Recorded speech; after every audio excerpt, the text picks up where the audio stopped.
In the last lesson, we talked about how basically with the fall of the Mycenaeans, the Aegean world goes into a dark age and lasts for about 300 years.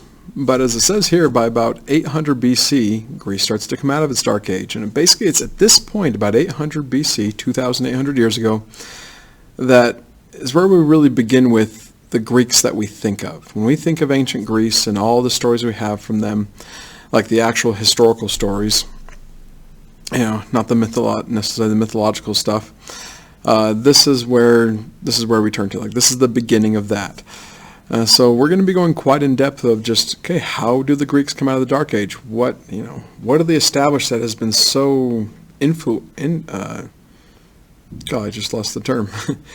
How well they've influenced basically the rest of history and modern Western civilization. Like, you're going to see a lot of connections between words we have, things we do, ways we think, to the Greeks. And the way they establish stuff as they come out of this dark age, stuff that will influence other societies, most especially Rome. When we get into our unit on Rome, in our next unit, I should say. So, that being said, again, it's like we go through that dark age, those 300 years where we just don't know what happens. And again, like I said last time, I don't really know how. There's just no information. We just don't really know what happens there. But by about 800 BC, they start coming out of it. Now, how do they start coming out of the Dark Age? Well, it's almost done single-handedly by a guy named Homer. So, this is a guy who writes the Iliad and the Odyssey. Now, I'm not going to get into the idea of is Homer one person, or is he a group of poets, or is it a group of people that... Anyways, just going with the traditional idea that Homer is this blind poet that went around collecting stories, all these oral traditions, all these mythological stories that were passed down by word of mouth over hundreds of years, and he finally just writes them down. By the way, if you ever had the chance to read the Iliad and Odyssey, again, they are fun books to read, a lot of weird stories in there, but man, in some ways I'd suggest an abridged version, because his stories, well, for being the first person to be able to read and write, you could say, I shouldn't say first person, but the first person we know of that reads and writes at this time period, he's not the greatest at it, but we're still very thankful that he does do it. So, meaning that it's kind of hard to read the Iliad and Odyssey and try to follow along. There's no real flow, or at least with the Iliad, there's no real flow to it. It's hard to follow along. So, someone makes me wonder why we read that in the 7th grade sometimes. And it was so over our heads at that point. Anyways, when I say single-handedly, Homer, with these books, Iliad and Odyssey, single-handedly bring them out, it's just the idea. We have written records now. Might not be stories that we necessarily believe in or we think are true, but we do have written records now. And all of a sudden, a bunch of other things start happening as well. And I'll talk more about the Iliad and Odyssey in a second. But all of a sudden, people start coming back to those polises. Are they new, or are they ones that were rebuilt, that were just sitting there for hundreds of years? I'm not quite sure, but all of a sudden we see the reemergence of cities. They come back. And then with those cities, we see a lot of things come about from it, like population explosion starts happening. They start thinking about colonization. You start seeing new international, like both regional trade within like the Aegean world and international trade start up with their neighbors, both east and west, mostly east, like towards Asia Minor and the Middle East. And then when they come back, basically they have to form new governments. Like, okay, how do we run an organized society? And so we get a lot of ideas and words of what different government styles are from the ancient Greeks. So, first off, why the Iliad and the Odyssey are just so important to modern Western civilization, besides the fact that we kind of name a lot of things off of it, like Europe, based off of Europa. We talked about that earlier in the story. I think I talked about that one, or the Aegean Sea named from King Aegeus and things like that. We just have tons of things based off of this, and a lot of our media and entertainment, looks to these stories as kind of foundational points. Like, let's make another story that's like this one, which we're going to switch it up a little bit and make it more in a sci-fi situation. But when he writes these down, finally it's written down. You have something to go to. And say, okay, this is the story, and it just stays that way from then on. You can base a society off of something a lot better when things get written down. This also speaks to the idea, okay, What about just the whole idea of writing? Where did they get the writing from? This is where I need to interject a little bit. I don't say anything, I think, on here. But it's believed that most likely Phoenicians that come from the Fertile Crescent, from the Eastern Mediterranean, not necessarily Mesopotamia, but right next to it, they become a very big seafaring people. They start exploring the Mediterranean Sea. And it is likely, again, this is speculation. I shouldn't say speculation, but it's like we don't know for sure, but most likely is the case that you had some Phoenician traders come and meet the Greeks, teach them how to read and write. This is where we get the alphabet from. The phonetic alphabet is named after the Phoenicians, like A, B, C, D, E, F, G. The Phoenicians started that. Then the Greeks took that up and then built off of it. So it is likely that the Phoenicians taught some Greeks how to read and write so they could trade with them. You know, hey, if we want to trade with you, it'd be nice if you can keep some records so we can keep doing this. And then from there, most likely, Homer then takes that ability to read and write and then goes around all of the Aegean world collecting stories. You know, now they have this ability to write. So how a blind guy does that? Oh, sounds like he had his work cut out for him. So, but that's the Iliad and the Odyssey and how, the importance of it, not just in the idea of bringing the Greeks out of the Dark Age, but hopefully you also get the idea of just the importance even for us in our day and the concept that we see in there, just the need to write things down for a society to be able to be like, okay, this is what it means. This is what it is, so it doesn't change over time through just big stories, telling big stories. Now, I show this map just to show you how, like, yeah, you get this population explosion. All of a sudden, you just got all these places coming out of the woodworks. Like how they didn't exist beforehand, I'm not sure. And as I'm teaching this, it makes it sound like they weren't there, and then all of a sudden, poof, they're all there. But that's kind of the way history makes it sound like, too. Anyways, all I can do is speculate at that point. It's just like, okay, maybe had a couple cities there beforehand. But anyways. But I have listed some of the more powerful cities or more well-known cities. Athens, Thebes, Corinth, Argos, Sparta, Megara. I won't point too many things out on the map there, but just the idea with all those names. Yeah, the Aegean world is just back in action. The Greeks are here to stay type thing. But in doing this, in having all of these cities and all these people coming into it, and you get this population explosion, well, they realize, at least in their minds, they don't have enough space. So what they decide to do is colonize. And if you look at the map I just brought up on the bottom, everywhere in red around the Mediterranean world and the Black Sea, the Greeks are essentially searching for new areas to colonize, to send out their people they just don't feel like they have enough food for. And they find some great spots, like up there on the north coast of the Black Sea. You find some of the best farmland, even to this day. Some of the best farmland is right there in that's the current country of Ukraine today. Down in the island of Sicily, southern Italy, some of the best farmland to this day. That was just great, and the Greeks would go out there. Now, the Greeks weren't like a unified country. I keep saying Greeks here, but I need to reiterate this idea that, like when the Mycenaeans were around and they just didn't get along with each other, the Greeks are the same way. You know, Athens and Corinth versus Megara versus Sparta versus definitely Athens and Thebes, they do not get along with each other.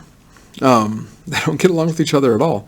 So as they're colonizing kind of in the name of their country. This is a little bit like the Europeans in their colonization efforts over the last 300 years. You know, Britain colonizes this area, France colonizes that area. You know, back in ancient Greece, you have Athens sends colonists to this area, Argos sends colonists to that area, and that's kind of on and on it goes. So, but they spread out everywhere. In doing so, they solve their food problem big time, but they also start relying on all those food shipments coming in by ship to then feed their populations, their ever-growing populations. And Athens is one of the largest cities because of just all this food coming in, because more food equals more people. You know, we've talked about that a heck of a lot of times. But as long as it keeps coming in, their civilization thrives. And all of a sudden they realize they can, start investing in new types of crops. Greece might not be the best area to farm. You know, there's some areas that are better than others, but it's kind of rocky ground. But the ground actually was great for olive orchards or olive trees and the cultivation of olives, which then you make olive oil out of. So go ahead and get that down as best you can. But this becomes huge. They don't just trade it amongst themselves with other Greek city-states. They trade all over the Mediterranean. They trade into Mesopotamia. Like all of a sudden they're growing olives and making olive oil for the idea of a cash crop. As it says something you grow for the main purpose of selling, not living off of it. Like it's not like wheat. We're like, yeah, you can sell wheat, but the primary purpose of wheat is we need to eat ourselves. So, but this becomes like you can use it for food, yes, and we still use it for cooking oil today, but it's a major energy source. Like you light your lamps with it. You can do a ton of different things with olive oil.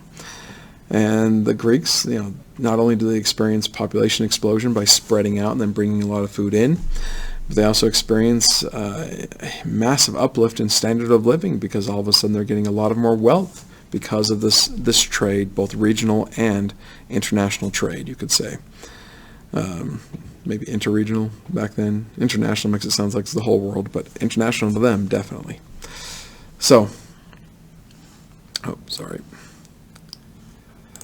Now, moving on. Last thing we're going to talk about is the government styles. So when they come together and they have this population explosion, they have all this trade going on, life seems to be good, well, you still need to have an organized society. And so this is where they come up with terms that we still use today to say this is this type of government, that is that type of government. Like I just have up right there, monarchy. Now I actually use the Greek term basileus, which is their term for a king, but just this idea of a family's in charge and it's simple. That's what, we talked about this back in early civilizations, the characteristics of civilizations. A monarchy is one of the more simple forms of government to have because it's just easy to say, hey, tell us what to do type thing. So, aristocracy. This is where they come to this idea of, well, maybe not having one person in charge is the best way to go, but having the best people in place is the great way to go. Now, please have down the idea that aristocracy means, at least its original meaning is rule by the best people, like you're the most educated, you're most experienced.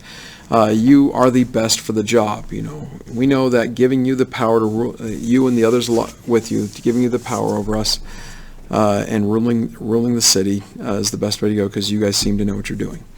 Over time, the term aristocratic, by the way, especially in our days, has a very negative connotation to it because it's always those people that think they're better than you. So as we look around, it's like those darn aristocrats. I think of the French Revolution, death to the aristos, was a common cry at that time 200 years ago, or over 220 years ago. So, 220, 230 years, anyways, a little over 200 years ago, the French Revolution. But at the same time, that is what we do want to even say in our society. We want the best people in place, so we usually vote for them. So, now if they still are the best people, that's up for debate. So, but that's what we get with the aristocracy, ruled by the best people. But yes, it does a lot of times it does turn into this, that it becomes ruled by the rich people. Who usually can say, I'm better than you because I have more than you do. Definitely can make an argument against that one, but that commonly happens throughout history. It's like we are the upper classes. We know better than you do. We are better than you. We're more skilled than you. And hey, sometimes maybe they are quite skilled and they did earn their position. But then you have the idea of like the spoiled brats. Do they really earn that? Do they deserve to be called an aristocrat just because their daddy was or their mom was really good? That's always an argument that we have and have had since this time, since the ancient Greek societies. Heck, you're probably even going back to Code of Hammurabi and the First Babylonian Empire. It's just, won't get into that debate right now. We can talk about that more, later on. So, this one is a little bit like aristocracy, oligarchy, but it's where you get a small group of, you could say, aristocrats, and they rule the state. So this has been a fairly common form of government all over the world for a long time. Whereas we don't want a few people in there, and we don't necessarily want a social class of people like aristocrats ruling over us, but we do want a small group to just make those decisions, but not one. That's what's known as an oligarchy. Next we get to the term tyranny. Now, I know right off the bat when you hear the term tyranny, you think, oh, that's the bad one, because we usually think of a tyrant as a bad guy. Well, yes, from an American point of view, or from many Western point of views. Not all Western point of views. When I say Western, I mean Western civ. Western civilizations, like Europe and America type stuff. But to the Greeks, this actually was viewed as a good thing to have. Temporary, but good. A tyranny just means rule by one person, where if things are going bad, you want one person to come in and just solve the problem. Just please make things good again. And then maybe give up power when you're done. It never really happens, but that's the idea. Now, what's the difference between a monarchy and a tyranny? Not much. A tyranny can turn into a monarchy if the tyrant then has his family start taking control, like puts his son in charge type thing afterwards. So you just that small little difference between monarchy and tyranny is monarchy is just something that's in place. That's the royal family, whereas a tyranny is this idea is like, well, we need someone to come in and just fix things, make things good again, give one person all the power, and we call them tyrants. So now the last thing we get, and it does come about a little bit later, the ancient Greeks, is the term democracy, something that, yes, from an American perspective, we really like this idea. And it literally means rule by the people. Demos, kratos, demos, Greek for people, kratos, a Greek word for power, power to the people, or people power. The idea that people have the ultimate power in society. It can decide, okay, what's going to happen, and we do so through voting. Ancient Greeks, again, are the ones, specifically ancient Athens, are the people who came up with this first, and we have looked at them and looked at what went well and definitely what went wrong in trying to create the modern democratic nations we have today. And just to put that in there, again, the United States isn't a pure democracy, most definitely not, because we look at pure democracies and see how terrible they end up. Like, it's just, well, that's something to talk about again later, but things don't go well for Athens, and their idea of just democracy, there's a lot of flaws with it. And so today we call ourselves basically a constitutional democratic republic, where, yes, we're based off of democracy at its core, this idea that people have the ultimate power, but we do fiddle with it a little bit and say, oh, well, here's some other things we need to put in here, like restraints, like a constitution and things like that, or voting for people to represent us, because voting on everything is kind of tough to do if you're going to be required to do that all the time. Let's trust someone to decide for you, the idea of a republic. And that's how we do our things today. But we do thank the ancient Greeks for at least just coming up with the idea in the first place, to be the ones to test it out and show that, yeah, there's a lot of good things about it. There's just a couple things that need to be changed here and there, hopefully for that type of society to persist and do well. So, but there you go. Monarchy, aristocracy, oligarchy, tyranny, democracy. Like almost all forms of government can be like compared to that. We can get into terms like totalitarian and things like that, but like a tyranny is basically totalitarian. Oligarchy can be totalitarian as well. I'm already realizing I shouldn't be going down that route. Just stick with these words right now, but this is where they come from. So, but I'm also going to end the video at this point. This is the whole idea of what the Greeks are, like how they start off coming out of the Dark Age. They come in, have a population explosion. They come into the cities. They have a population explosion. They start colonizing the Mediterranean area. They spread their culture out. That way, I don't think I mentioned that earlier, but definitely need to have that down in your notes. They spread their culture, their beliefs, their religion, their government styles all around the Mediterranean Sea, making it so they're more likely to last and influence others, which they do, both at their time and today. And in doing so, they also spread their idea of government. Can't remember if I just said that or not. And then they get really rich off of international trade with cash crops and things like that. That's the basic idea of everything we just talked about in this lesson. And with that, we're going to be for our next lesson. We're not going to go into like all the differences of all the different city-states, which can be very fun to do. But we're just going to focus on two. Sparta and Athens, like the two big ones, you could say. Although I know Thebes is probably crying out from the dust saying, what about us? But anyways, that being said, I'll see you guys in the next video.